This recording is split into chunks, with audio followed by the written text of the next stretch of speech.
അപ്പോൾ ഇന്ന് ഷോപ്പിലെത്തിയേക്ക് തന്നെ ഇന്ന് മൊത്തത്തിൽ ക്ലീൻ ചെയ്യുന്ന ഷോപ്പ്. അപ്പോൾ ഞാനും ഉമ്മ ഇപ്പം എല്ലാവരും ഉണ്ട്. അപ്പോൾ ഞാനങ്ങനെ വീഡിയോ എടുക്കാൻ നിന്നില്ല. വീഡിയോ എടുത്താൽ പിന്നെ പണി അവിടെ നിൽക്കും. അതുകൊണ്ട് തന്നെ വേഗം പണികളെല്ലാം തീർത്ത് അപ്പോഴേക്കും മഴ ചാറുന്നുണ്ട്. അപ്പോൾ നമ്മളെ വേസ്റ്റും കാര്യങ്ങളൊക്കെ പെട്ടെന്ന് കത്തിക്കാൻ വേണ്ടിയിട്ട് അങ്ങനെ പെട്ടെന്ന് അങ്ങ് കത്തിച്ച് കളഞ്ഞ് പിന്നെ അത് കഴിഞ്ഞ് വീഡിയോ ഒന്നും എടുത്തില്ല കേട്ടോ. പിന്നെ അങ്ങനെ ഷോപ്പിൽ നിന്ന് പോകുന്നേ. പറഞ്ഞ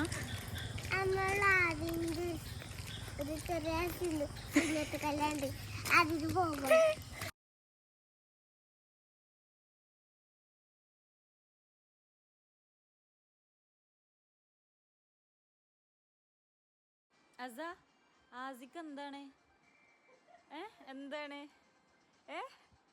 എന്താണ് പിന്നെ കുറച്ച് ടൈമെല്ലാം അവിടെ നിന്ന്. അപ്പോൾ ഇത് നൂമി അവളെ പുതിയ ചെരുപ്പാണെന്നെല്ലാം പറഞ്ഞിട്ട് ഓളെല്ലാം എടുത്തിട്ട് കാണിച്ചു തരികയാണ്. അപ്പോൾ ഞങ്ങളങ്ങനെ കുറേ ടൈം അവിടെ നിന്ന് തിരിച്ച് വീട്ടിലോട്ട് അങ്ങനെ